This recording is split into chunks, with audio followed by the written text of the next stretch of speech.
नमस्कार दर्शकों, बहुत बहुत स्वागत है आप सभी का हमारे आज के इस बेहद ही खास कार्यक्रम में। और मैं हूं आपके साथ ज्योति। तो आखिरकार वो दिन आ ही गया जिसका सदियों से राम भक्तों को इंतजार था। वो घड़ी, वो पल जहां आज हर घर में दिवाली मन रही है, हर घर में आज दीप जला है और आज लोगों की आंखों में आंसू है। लेकिन सबसे बड़ी बात यह है कि उन आंसुओं के पीछे का कारण दुख नहीं है, बल्कि वो तपस्या है जो सदियों से सनातनी राम के इंतजार में कर रहे हैं। तो बिना देरी के आज के इस बहुत ही खास कार्यक्रम की शुरुआत करेंगे और आज के इस दिन को यादगार बनाएंगे, क्योंकि आज का ये दिन हमें एक बार फिर से त्रेता युग की याद दिला रहा है।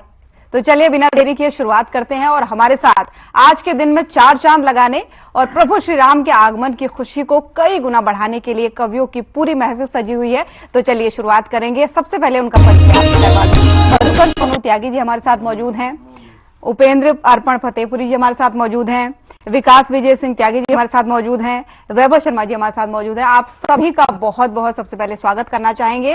और क्योंकि इतनी खुशी का दिन है, बेहद ही खुशी है, लोगों में दिवाली का माहौल है आज, तो शुरुआत करना चाहेंगे मधुकर जी आपके साथ। कैसे आज की खुशी को चार गुना? बहुत बहुत धन्यवाद। और आज के इस भव्य दिव्य कार्यक्रम की शुरुआत ज्योति जी आपने कर दी है, कमान मुझे दी है। तो वो श्लोक आपके सामने पढ़ता हूं कि राम काज किन्हे बिनु मोहे कहां विश्राम, बोलो जय श्री राम। और कुछ सनातनी लोगों को लोग सोचते हैं कि सनातन से पहले हम थे, उसको दो लाइनें मैं पढ़ दूंगा, उसके बाद कविता रखूंगा भगवान राम पर।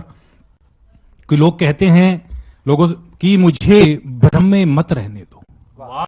पंक्ति पकड़िएगा, मुझे भ्रम में मत रहने दो, शहर मेरा यही है, इस शहर में रहने दो। और किराए के लोग हैं मेरे मोहल्ले में भी, किराए के लोग हैं मेरे मोहल्ले में भी, मुझे मेरे मकान का मालिक रहने दो। और उपेंद्र, ईंट पुरानी बहुत और नींव गहरी है, ईंट पुरानी बहुत और नींव गहरी है। और कुदाल से खोदने पर आया अगर मैं, तुम कहां रहोगे जाओ रहने दो। वाह भैया, बहुत बढ़िया। और बहुत बढ़िया। 1990 का वो दौर था, 3 दशक पहले की हम बात कर रहे हैं। तो वहां एक स्लोगन चला था जो अब चरितार्थ हो चुका है, क्योंकि मंदिर अपने पूर्ण साकार रूप में आ चुका है। और क्या था वो? राम लला हम आएंगे, मंदिर वहीं बनाएंगे। तो मोदी जी के द्वारा जिन्होंने अपना सर्वस्व पूरा शक्ति के साथ में इस मंदिर की भव्यता को रूप दिया है। 22 जनवरी का दिन है और आप सभी के लिए वो कविता भगवान राम को मैं समर्पित कर रहा हूं। कविता का प्रसंग पढ़ देता हूं थोड़ा सा। स्वागत है। कविता कुछ इस प्रकार से है कि भगवान राम वन से लौट रहे हैं। जब भगवान राम वन से लौट रहे हैं तो सोच रहे हैं कि 14 वर्ष जो मैंने यहां बिताए हैं ये मैं कैसे भूल पाऊंगा। वो वन से जाना नहीं चाहते, क्योंकि भगवान राम भाव के भूखे हैं, भगवान राम भावना में बहने वाली चीज है। तो भगवान राम चाहते हैं कि ये वन के लोग भी मेरे साथ रहें।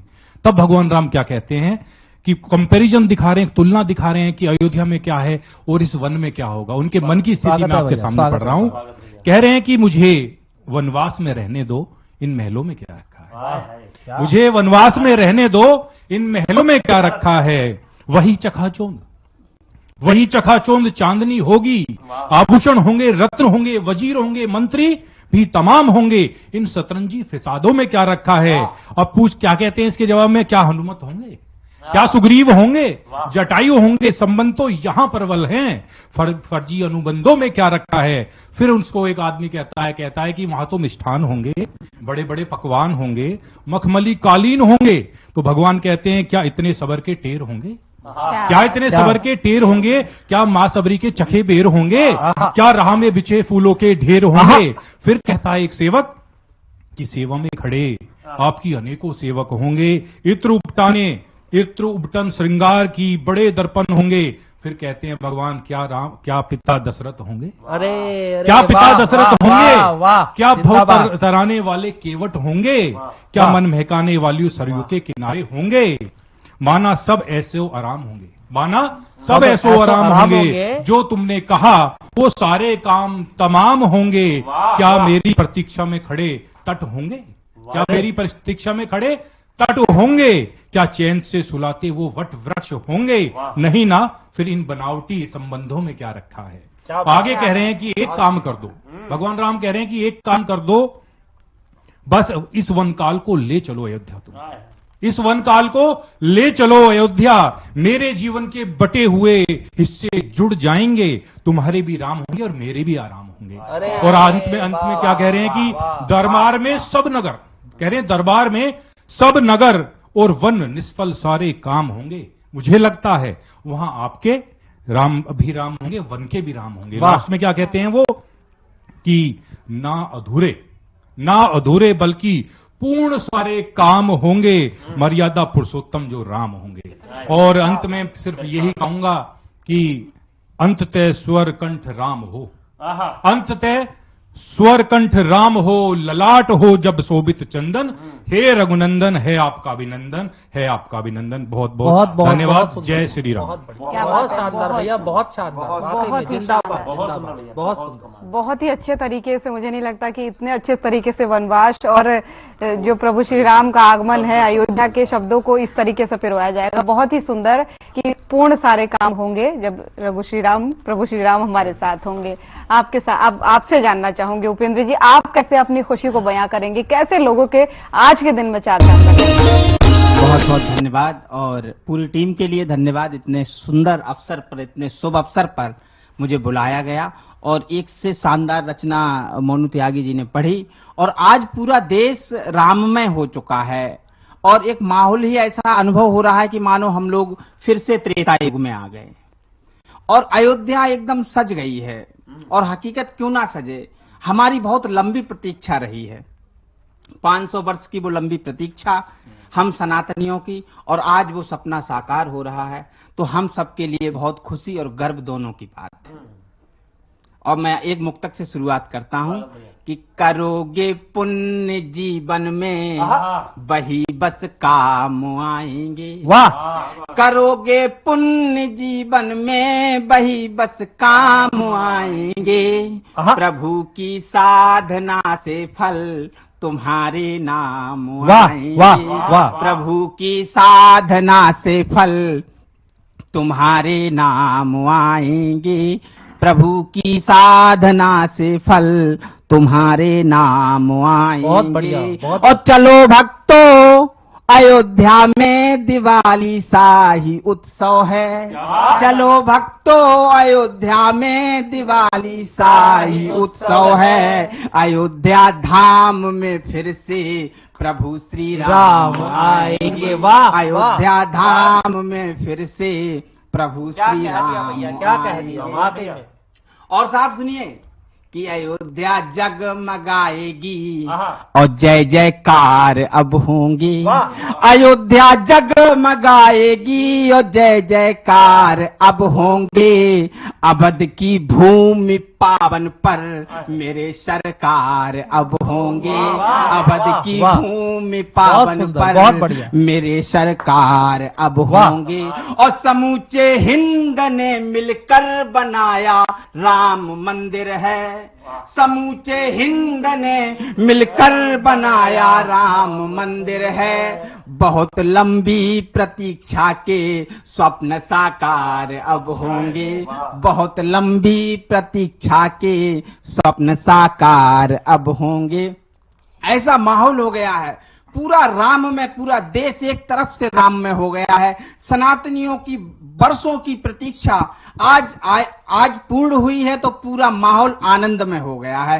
पूरा भारत झूम रहा है, राम में हो गया है। अयोध्या की गलियां सज गई हैं, मानो साक्षात भगवान आ रहे हैं। और क्यों खुशी ना हो, भगवान राम ने आकर भारत को पूरे विश्व में ऐसा स्थापित कर दिया, ऐसी पहचान दिलाई कि जिसके लिए हम लोग कितने दिनों से तरस रहे थे। और प्रभु राम जब आए तो उन्होंने ऐसे ऐसे आदर्श स्थापित किए कि जिन पर जो समाज चलता है वो समाज चलता है और वो एक आदर्श समाज होता है। उन्होंने मर्यादा सिखाई, उन्होंने धैर्य सिखाया, स्वाभिमान सिखाया।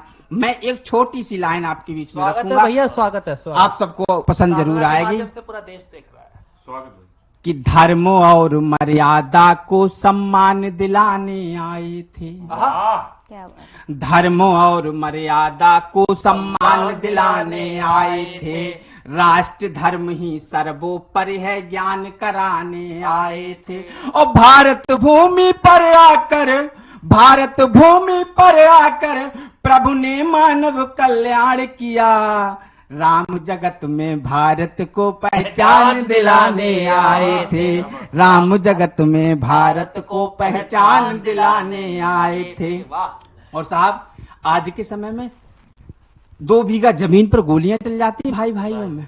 भाई एक दूसरे को देखना नहीं चाहते हैं।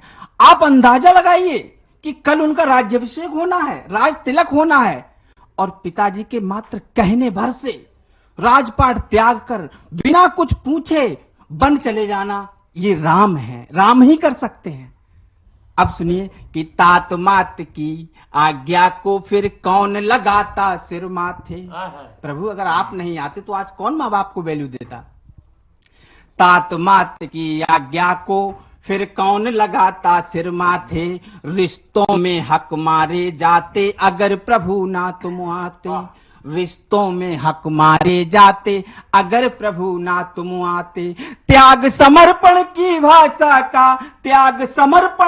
भाषा का मान बढ़ाने आए थे। राम जगत में भारत को पहचान दिलाने आए थे। राम जगत में भारत को पहचान दिलाने आए थे। वाह, भगवान राम ने, विकास भैया, इतने कष्ट सहे, बन डोले, बिन वस्त्रों के रहे, लेकिन गलत समाज से, गलत बात से समझौता नहीं किया, मर्यादा नहीं तोड़ी, बन के कष्ट सहना स्वीकार किया। आज तो लोग विचारधारा बदल देते हैं।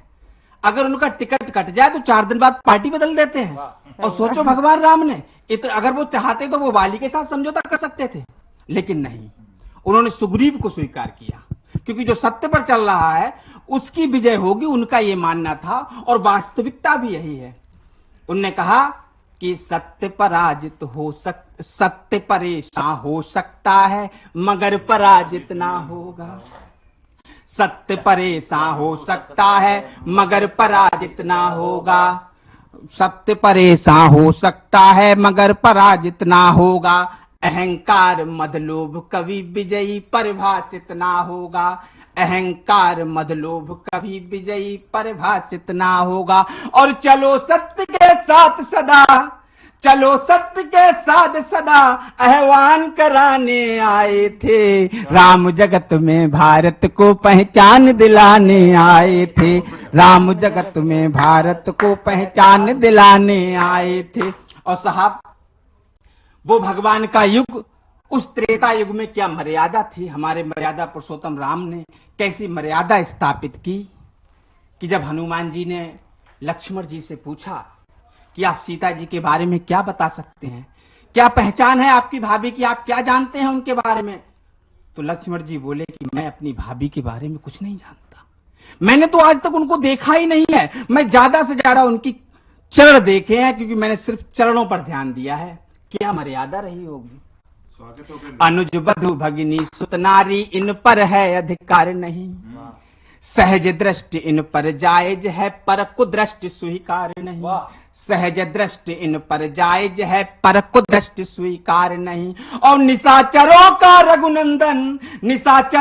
रघुनंदन संहार कराने आए थे। राम जगत में भारत को पहचान दिलाने आए थे। राम जगत में भारत को पहचान दिलाने आए थे। और वैभव भैया, आजकल लोग पवित्र रामचरितमानस पर भी सवाल उठाने से नहीं डरते हैं।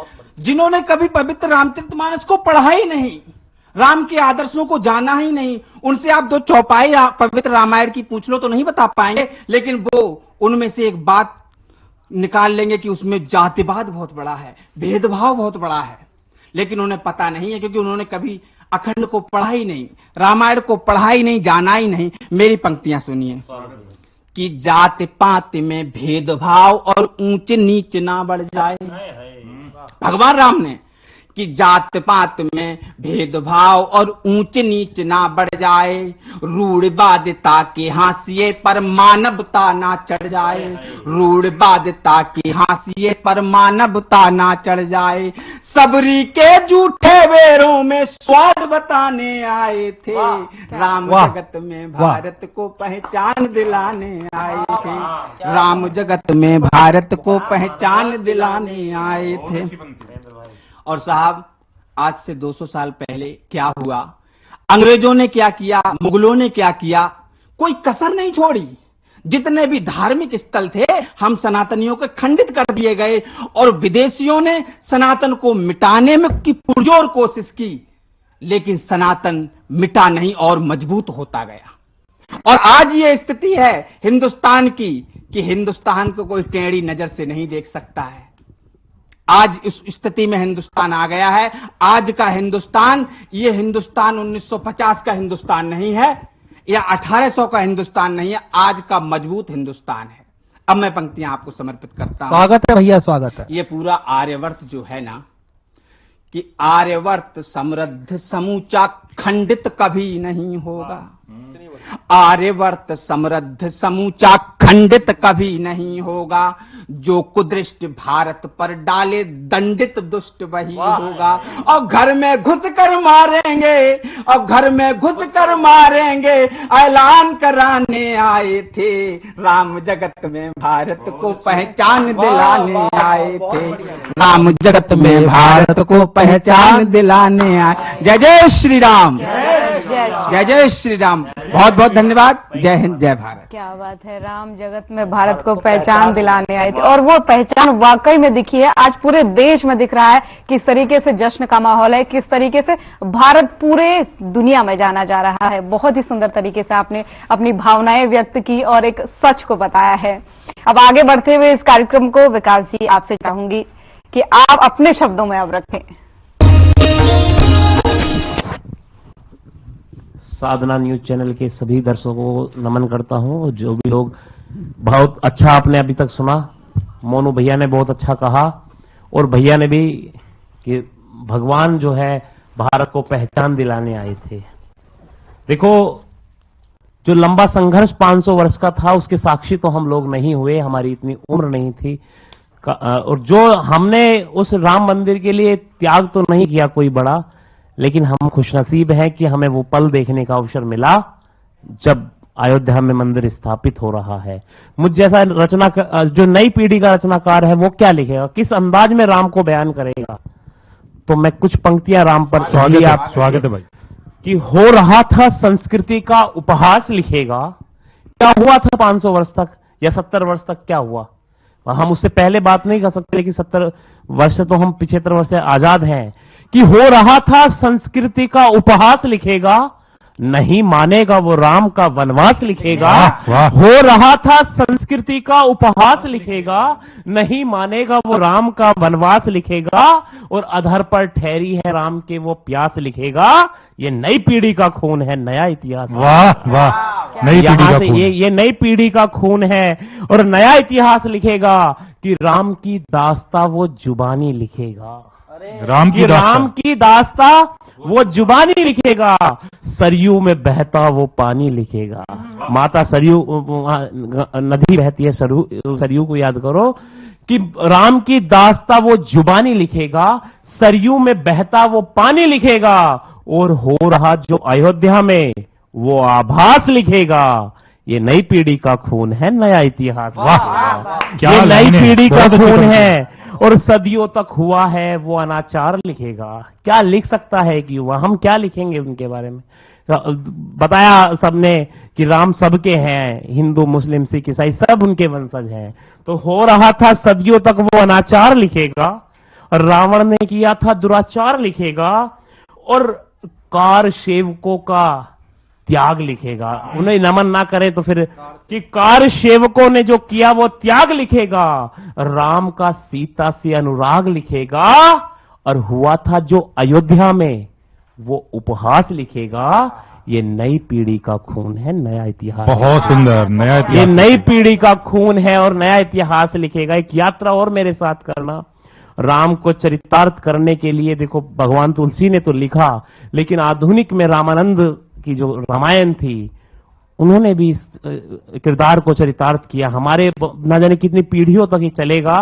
तो मैं आगे उसमें बोलता हूं कि वो राम की शौर्यता के छंद लिखेगा, राम की शौर्यता के वो छंद लिखेगा और राम की पहचान रामानंद लिखेगा। क्या बात और है? हो रहा था संस्कृति का वो उपहास लिखेगा।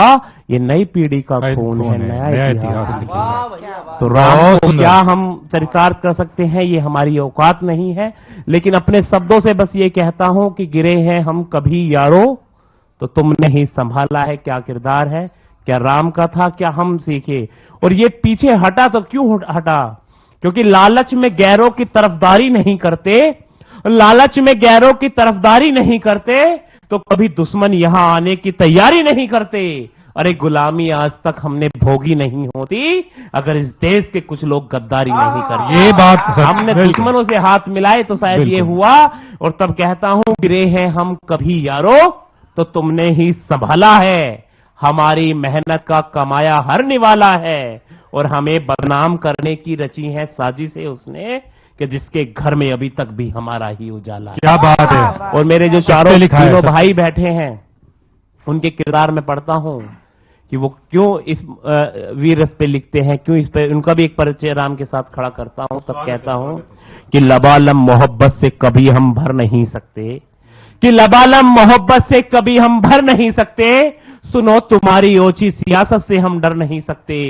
उठा शमशीर लो गर्दन काट दो मेरी, हमारे शब्द जिंदा है हम कभी मर नहीं सकते। बहुत जिंदाबाद भाई, जिंदाबाद। बहुत बहुत शुभकामनाएं, बहुत बहुत बधाई आप सबको। बहुत ही शानदार, बहुत ही बहुत सुंदर शब्दों में आपने जो बयान किया है, बिल्कुल सही बात। बहुत ही सुंदर, बहुत ही क्या कहे तारीफ काबिल, बहुत ही सुंदर तरीके से अपनी रचना जो आपने रखी है, मतलब जितनी तारीफ की जाए मेरे हिसाब से उतनी कम होगी। बिल्कुल। और आज दिख भी रहा है युवा पीढ़ी के अंदर जो जोश है भगवान राम के लिए, जो भक्ति है, जो आस्था है, वो हम सब देख रहे हैं। प्रोग्राम को आगे बढ़ाएंगे। अब आप ही रह गए वैभव जी, आप भी अपने शब्दों से और चर्चा लगा दीजिए इस महफिल में। बहुत बहुत धन्यवाद ज्योति जी। और सर्वप्रथम मैं आपके माध्यम से साधना चैनल के जो करोड़ों दर्शक न केवल भारत में बल्कि पूरी विश्व भर में इस कार्यक्रम को देख रहे हैं, उन सभी को भगवान श्री राम का जो भव्य मंदिर श्रीधाम अयोध्या में बनने जा रहा है उसकी बहुत बहुत शुभकामनाएं देना चाहूंगा। वास्तव में अगर देखा जाए तो राम है क्या? राम भारत के प्राण है, राम भारत की आत्मा है, राम भारत की एकता, अखंडता और संप्रभुता का प्रतीक है। राम की अगर मैं बात करूं तो मैं तो यहां तक कहता हूं कि भारतवर्ष की भोर का यदि कोई पहला स्वर है तो राम है। और यहां तक कि मानव जीवन की जो यात्रा है उसके यदि कोई अंतिम स्वर है तो वह भी राम है। इसीलिए आपने देखा होगा मोनू भैया कि मृत्युपरांत कहा जाता है कि राम नाम सत्य है। तो कहने का तात्पर्य केवल इतना है कि राम जीवन में भी है, राम जीवनोपरांत भी है और राम जीवन के साथ भी है। हमारे पश्चिम उत्तर प्रदेश में जो बच्चा पैदा होता है उसकी बुआ भी कान में राम कहती है और अंत में जब अर्थी जाती है तो भी राम। वही बात वैभव कह रहे हैं। बहुत बढ़िया, बहुत बड़ी बात कही भैया ने। और अगर मैं राम के बारे में बताऊं तो जैसा कि विकास जी ने कहा, मोनू जी ने कहा, उपेंद्र जी ने भी कहा कि हमारी कोई औकात नहीं कि हम राम के विषय में कुछ बोल भी पाए, क्योंकि राम का जो व्यक्तित्व है, राम का जो कृतित्व है, राम का जो चरित्र है उतना व्यापक और वृहद है कि हमारे बूते के बहुत बाहर की बात है कि हम उनके विषय में कुछ पढ़ सके या कुछ बोल भी सके। यदि देखा जाए राम के विषय में मैं एक छोटी सी बात आपके दर्शकों को बतलाना चाहूंगा कि राम हमेशा व्यक्तिगत हित से ज्यादा जो महत्व देते हैं वो राष्ट्र हित को देते हैं, सार्वजनिक हित को। स्वागत है। राम कहते हैं, एक छोटी सी बात मैं बतलाना चाहूंगा कि जब राम ने लंका पर विजय प्राप्त करी तो चाहते तो लंका का राजा बन सकते थे, उनको कोई चुनौती देने वाला या उनको कुछ चैलेंज करने वाला नहीं था। लेकिन राम लक्ष्मण को क्या कहते हैं, जब लक्ष्मण उनको कहते कि भैया आपने रावण को तो मार दिया, आप लंका का राजा बन जाइएगा, अयोध्या का काम राजकाज तो भरत भैया संभाल ही रहे, तो राम कहते हैं कि अपी स्वर्णमयी लंका नामे लक्ष्मण रोचते जननी जन्म भूमिश्चा स्वर्गतापी गयसी। बहुत लक्ष्मण ये सत्य है कि जो लंका है ये स्वर्ण जनित है, ये सोने की बनी हुई है, लेकिन इसमें मेरी कोई रुचि नहीं है, मेरी कोई प्रीति नहीं है, इसके प्रति मेरी कोई अनुरक्ति आसक्ति नहीं है। क्यों? क्योंकि मेरे लिए जननी और जन्मभूमि स्वर्ग से भी महान है। और अगर मैं राम की बात करूं तो राम केवल कौशल्या नंदन नहीं है, केवल आप दशरथ पुत्र को ही राम नहीं कह सकते, बल्कि भारत का बच्चा बच्चा राम है। भारत का हर बच्चा वही गुण अपने भीतर समाहित किए हुए है जो श्री राम किए हुए हैं। इसीलिए शायद हमारे यहाँ कहा गया है, चंदन है इस देश की माटी, तपोभूमि हर ग्राम है। चंदन है इस देश की माटी, तपोभूमि हर ग्राम है। हर बाला देवी की प्रतिमा, बच्चा बच्चा राम। बच्चा बच्चा राम है, बहुत बढ़िया। भैया का कल रात 10 बजे फोन आया कि वैभव साधना चैनल पर चलना है और टीवी पर राम जी के विषय पर कुछ बोलना है। अब मैं क्या ही बोलता और क्या ही लिखता, लेकिन कल रात मैंने जो लिखा आप सबके सामने। स्वागत है वैभव, स्वागत है। गांव गांव और नगर नगर, गांव गांव और नगर नगर बस एक ही शोर है। गांव गांव और नगर नगर बस एक ही शोर है। 5 सदी के बाद आज हुई राम राज की भोर है। क्या बात, क्या बात। आज वही सपना सदियों का, आज वही सपना सदियों का होते पूरा दिखता है। कोई नील बनकर शीला पे जय जय राम की लिखता है। जो कहते थे मंदिर महज, मोनू भैया, जो कहते थे मंदिर महज चुनावी एक शगुफा है। आज वही घर बनकर बैठे ताऊ चाचा और फूफा है। वाह वाह वाह वाह। इस मंदिर ज्योति जी, जो कहते थे मंदिर महज चुनावी एक शगुफा है। आज वही घर बनकर बैठे ताऊ चाचा और फूफा है। इस मंदिर की खातिर बरसों, इस मंदिर की खातिर बरसों करी तैयारी हमने है। इस मंदिर की खातिर सत्ता को ठोकर मारी हमने है। इस मंदिर की नींव भरी है, इस मंदिर की नींव भरी है कितने ही बलिदानों से। इस मंदिर की नींव भरी है कितने ही बलिदानों से। कार सेवा करने वाले कोठारी के प्राण। क्या बात है, क्या बात। कोठारी बंधुओं को बिल्कुल बहुत अच्छी पंक्ति है। इस मंदिर की नींव भरी है कितने ही बलिदानों से। कार सेवा करने वाले कोठारी के प्राणों से। सिंह गर्जना सुनकर जिसकी, सिंह गर्जना सुनकर जिसकी शत्रु सारे कांप रहे थे। सिंह गर्जना सुनकर जिसकी शत्रु सारे कांप रहे थे। मंदिर वही बनेगा ऐसा बोले बाल ठाकरे थे।